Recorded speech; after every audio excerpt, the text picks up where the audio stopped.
How many days can you go on kidnapping people from their houses and killing them on daily basis, and then you expect the Palestinians to just sit down and take it? And if you sit down and take it, and you throw rocks, you call the terrorists, they break your limbs as a kid. And if you sit down and you don't do anything, they go into your house and take your house like they do in the West Bank every single day. My special guest today has been dubbed the Jon Stewart of the Middle East. It's heart surgeon turned comedian Bassem Youssef. Bassem was the host of a hugely popular TV show in his native Egypt, the first political satire show in the Middle East. You might know him from his interview with Piers Morgan, which got 22 million views on Morgan's YouTube channel. And now you can catch his tour, The Middle Beast, in venues across the UK. Welcome, Bassem, to the studio. Thank you so much for having me. It's very nice to have you on the show. So I'll come out with a series of cliches and you can respond to them. First of all, I rang a very good friend of mine who's Egyptian and I said, I'm interviewing Bassem Youssef. And he paused and he said, the best of Egypt. Oh my God. I think he's a paid mole. I don't know. I think I paid him at How a certain point. sycophantic was that of your cousin to say that? Oh, yes, exactly. I told him, don't sell it too much. Just be humble. You are a big celebrity in Egypt. I mean, you had this show in, 2011 that became just a sensational hit for everyday Egyptians to watch. Yeah, and that came after 19 years of the life of medicine. I was a heart surgeon for 12 years, and before that, 7 years of medical school. And this is kind of like a departure of what I should have my career have been, like as a good Middle Eastern, Arab, Egyptian kid with high grades and a nerdy life. But, the revolution happened, and suddenly I found myself into a different kind of career, which is at time was very entertaining and at time was very stressful, especially when you had to go and be interrogated and arrested for your jokes and have to explain yourself for the general prosecutors, or have to leave the country because your jokes went too far. And it's funny that like I left Egypt and I went to the United States, and now you find the different sets of red lines and what you can talk and what you can talk about. So it seems that I'm chasing that golden sunset of freedom. How Scottish of me. Freedom. I mean, you are right in the thick of it, and we'll explore that in a moment. But I mean, what is interesting is you started, I think you were starting in your laundry room doing videos on your phone, and they went viral and things were other, and that was during the Arab Spring when you kind of spoke out and used comedy as a tool to comment on the political situation in Egypt. Yeah, well, it is something that, as you said, went viral, and I always watched Jon Stewart. He was a great example to follow, and I wondered if I can ever have a show like that in Egypt, and it was a kind of a very unusual thing for Arabs to be able to make fun of politics openly. There was kind of like a margin of freedom that we had, and there was hope that could continue. And at a certain point, like when it gets too tense, you find yourself being accused of using comedy and satire to do all kind of different things. I was called all kind of accusations: a Freemason, a secret Jew, and Mossad agent, a CIA operative, and there was even like a newspaper claimed that Jon Stewart was recruited by the CIA in order to recruit me to use satire. I think that sounds plausible. Yeah, to use satire to bring down the country. So it's funny how comedy sometimes pisses a lot of people. Can I just trot out my second cliche, which is when I talk to my Arab friends, they're obviously very keen to say, you Europeans, you don't understand that every Arab nation is different, has a different character. And they always say the Egyptians are the funny ones. Yes. Is that right? Absolutely. I mean, of course, I will defend our Egyptian humor. I mean, if I was Iraqi, I will defend our Iraqi humor, but that would be a very weak case. But Egyptians, I mean, the thing is, we, as much of an ancient civilization we also were the first to have our theater, our plays, our television series, our movies, our songs. We were basically the Hollywood of the Middle East. We shaped the culture. And we shaped the contemporary history of the Arab world through our media. This was our soft power. The same way that people now look at look at the world with like American and Western eyes because of the media, because of the powerful impact of media. And we have a long history of comedians, and humor and satire has been an integral part of our character. And so far, it's still the funniest movies, the funniest actors are Egyptians. Oh, interesting. And it is something Egyptian dialect is more easily consumed or understood by other dialects. Unfortunately, this has been changing the past few years. Maybe we lost a little bit of our soft power. Maybe it has been receded. It was receded. I think the Bernamik was kind of my show in Egypt was kind of the epitome of that, because everyone in the Arab world watched that show. Even if I was talking about local political issues, everyone in an Arab nation would relate to that and would find themselves into that story. So I just want to give an impression to my listeners about the influence you have. When people came out on the streets to protest against the Muslim Brotherhood, a lot of people say a lot of those people were motivated by watching your program. I mean, that's how powerful it was. I would not. I don't like to adopt that kind of point of view, because it gives the show a much bigger importance than it is, and I think a lot of it comes from wanting to use an excuse for the failure of the Muslim Brotherhood. By the way, what you have just said, it's been said to me in both as an accusation or as a praise. Yes. So the anti-Muslim Brotherhood is like, you are the hero. Your show made us get rid of the Muslim Brotherhood, and the Muslim Brotherhood like, you're a traitor. Your show was the reason what people raise against, and it is just like very laughable to look at that, because the people don't understand. Like they forget that democracy is about saying whatever you want. I mean, on the other side, the Muslim Brotherhood had 5 channels, 5 networks, and 80% of their attack was against me. I had 1 hour a year, 1 hour a week, and they had 24-hour 7 channels. And so even if that is true, it doesn't say how powerful they are, just like say how weak they are, and how they were just using propaganda. And me being a catalyst or not for people's emotion is irrelevant, because they were not doing a good job, whether in media, whether in governing, and they used vile. I mean, I used satire. They used vile attacks against me. They used all kinds of vile attacks, calling me an infidel, calling me a spy, calling me all kinds of things. And on the other side, even after they were removed from power, I made fun about the other side, the military, which was at the time was sacred, like considered sacred by a lot of people, and I paid the price for that. So it's just like by being effectively forced into exile. Yeah, I had my show canceled twice. I had like almost half a season in, and then I was kicked out, and I had to escape. And so the fact that like you as a comedian being always accused of creating chaos or creating disruption, while people don't look at their own failures, it is laughable. So for me, I mean, you're fascinating, because you're a political comedian, and a lot of comedians, obviously in the UK, like to think of themselves as political, but to a certain extent, their politics happens in quite a safe space. You know, they can be edgy, for example, say about disabled people, and that will cause a big row. But your politics and your comedy is right at the heart of one of the most intractable conflicts in the Middle East. And obviously I'm talking about the Gaza-Israel conflict. And you're now based in LA, and as you alluded to earlier, there are red lines in the US. There's a big, big divide about people who support Israel and people who support Palestine. How are you navigating that? Well, first of all, my comedy, which is the tour that I'm doing, which is the Middle East, is an hour that I've been touring way before that conflict. Just a little bit of a recap. I'm new to stand-up comedy. And you're doing it in your second language. But yeah, I've been only doing stand-up comedy in English in 5 years. So according to stand-up, I am 5 years old. I'm a chillest child. So it took me 5 years to develop my hour. And when the October 7th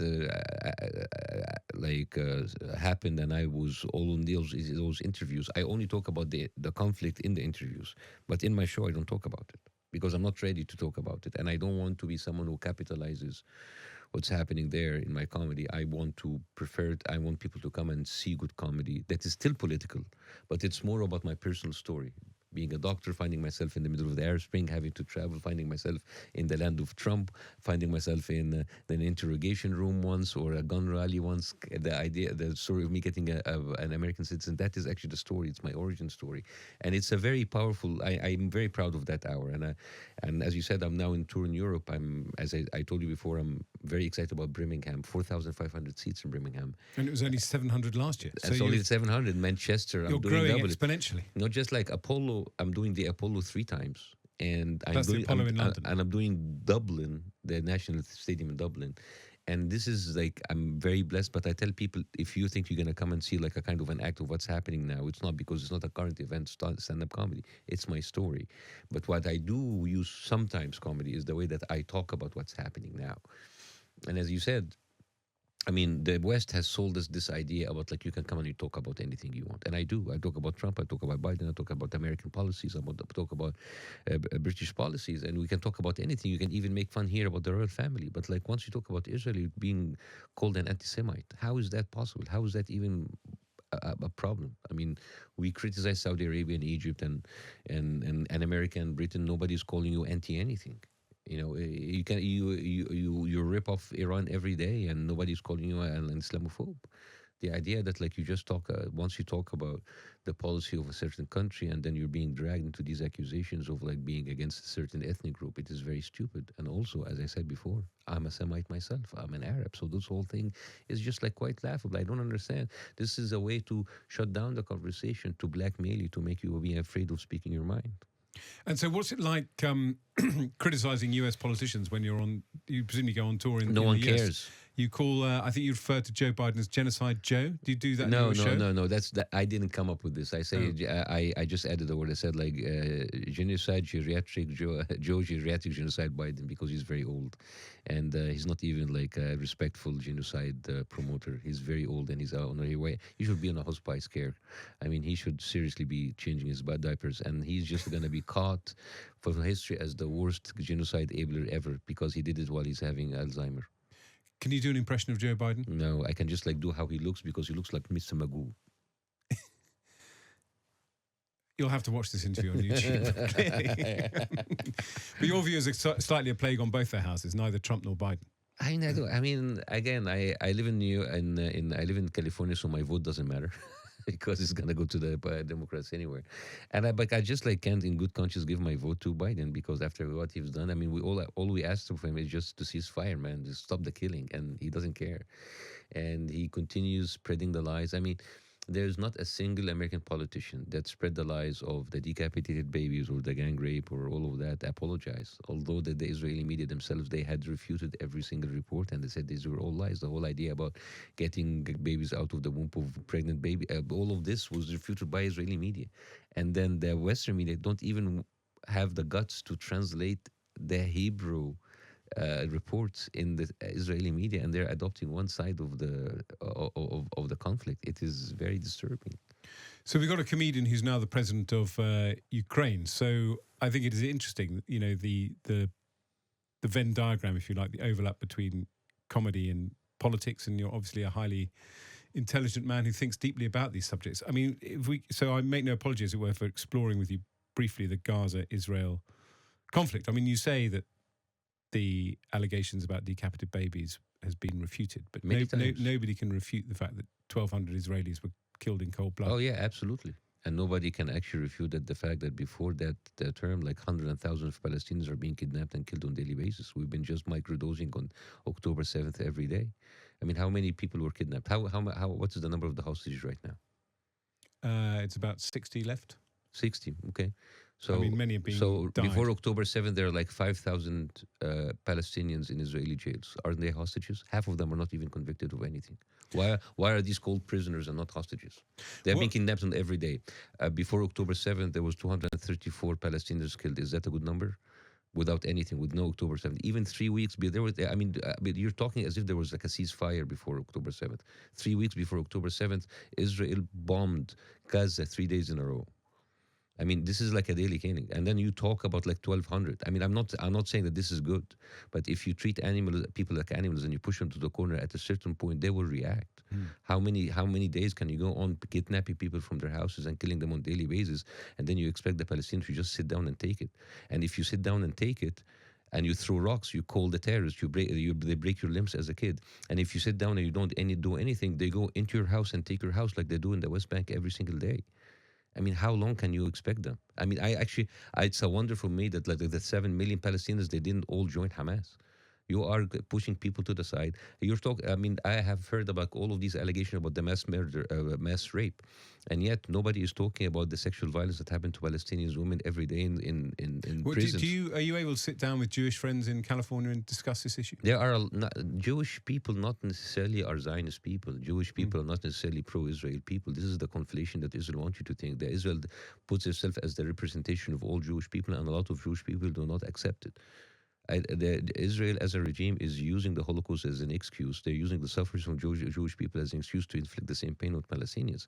But like Jewish people do not have to worry about it. Why don't you speak to the founders of Breaking the Silence, which is like ex-IDF soldiers who talk about the atrocities of the IDF every single day? I mean, in the UK, Why don't you talk to the people like the Jewish Voices for Peace, who are actually Jewish people, or the rabbis that are against in the UK, Zionism? we lived with a conflict for 30 years in Northern Ireland, and hearing you talk about the sort of losses on both sides takes me back to the time when each side would kill the other in retaliation. You can't but compare. it took You can't compare the magnitude by both sides. okay. One of them is a Okay, fully let me get to the point. weaponized Okay, arsenal, let me and get the to other people are just a bunch of Let me people. get to the point I wanted to make, which is Okay. peace in Northern Ireland was not possible until men of vision, some of whom were terrorists, saw that the only solution was a constitutional path to peace. Do you see anyone on either I side see. who can provide that kind of leadership for their communities? Well, for example, Tamim Baroud, he was one of the lead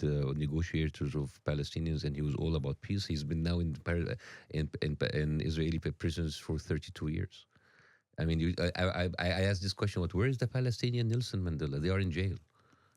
So how about like Isa Amr, who's a guy who talked to Senator Blinken, who toured the war to get in the struggle. He was inspired by Malcolm X and Martin Luther King, and then his house was taken away from him on October 23rd, 2023, when he was on Sky News saying like there are settlers coming in and taking my house right now. Do you know what did she tell him? No. She told him, "Do you condemn Hamas?" I'm not making this up. But like, you... what about like Ahmed Abu Trema, who is one of the leaders of the Great March of Return, who had 5 of his families being killed, and yet he was always talking about peace. and this guy is being tortured. you've condemned Hamas, and you recognise Israel's right to exist as well. Oh yes, of course. Well, I mean, what is the use of this kind of question? Just No. setting- Why is this has to be like a checkpoint? setting the parameters. Does Britain have the right to exist? I think so. Okay, what do the Palestinians have But the of right course, to exist? Britain may not exist. I mean, the idea is like, why is this like moral checkpoint? Does the Israel is this like supposed to scare me? No. If I say no, or what about the Palestinians' right to exist? Yes. Okay, Lots of people believe in the but not two-state Israel. solution. But not Israel. So Israel wants us to all to acknowledge its right The to Israeli exist. government. The Israeli government and the people who voted for them was, by the way, that like their society is becoming more and more radical. But like let's say Israel government, like they put us through all of these moral checkpoints. Does Israel have the right to exist? Does Israel have the right to defend itself? But when we ask them the same question about Palestinians, they have all of these like whining answers that they don't want to exist. They don't even want us to the right to other people to exist. Just today, they just bombed like an embassy of a foreign country in a neighboring country in Syria. They are dragging the whole people by war, and then when people respond, they say like, "Oh my God, you hate the Jews, you're anti-Semitic." It's just like it doesn't make sense anymore. You understand? Does it make sense to you? This whole idea about like the moral checkpoint question that doesn't like lead to anywhere. And then when we ask the same question about Palestinians, we are faced with like all kinds of things about they're terrorists, they're animals. It's just like doesn't make sense. Yes, we could talk about this endlessly. Like all of these questions doesn't make it. It just fills the air. Finding Useless questions. Finding Do you condemn Hamas? Do you condemn Israel? Do you condemn Israel? Does it matter if you condemn Israel? We've been condemning Israel. They're doing whatever they want. Yes. These are like haven't you just like reached a point where you're looking at these questions are very stupid? No, I don't think they're stupid questions. No. Okay. Because I don't think it's stupid to ask somebody if you believe Israel has a right to exist, since so many people What does don't. What does it mean if they don't have the actually? So many people don't believe Israel has a so right to what? exist. They don't. By the way, here's the thing about like Israeli spoken. Naftali Bennett went on one day on Al Jazeera. Oh, yeah, we know and he said, well, not every people in the world have the right to exist. The Kurds doesn't have a say. The people in the Bas doesn't have the right. But when it comes to Israel, it's all about their right. You see, so the thing is like, what if the thing is like, if you want my opinion, I think everybody has the right to exist. But the thing is, when we talk about it, suddenly it's always on one side. Can I ask you, as a Yes. separate issue, and potentially more importantly, are you going to visit the second most famous Egyptian while you're in the UK? No, he's the most famous Egyptian. Mo Salah is the best. He is the best that Egypt have ever produced.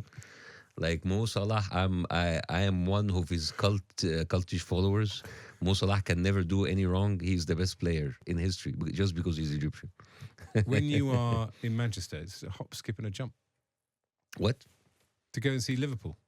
I don't know. When is he playing? Well, I don't know. You got to look it up. It's on the internet. Well, I need free tickets. Come on, if I rang up Mo Salah, unfortunately I don't have his number, and I said Bassem Youssef is in town, he's going to say, Bassem Youssef, I love that guy. I hope he invites me. So, Salah, if you are listening to this, please send your brother a ticket, and I will send you a ticket. We're gonna sort it out, and we'll all have dinner together. No politics. Thank you, Bassem Youssef, the Egyptian comedian, currently on tour in the UK. Thank you for coming on the show. Thank you so much.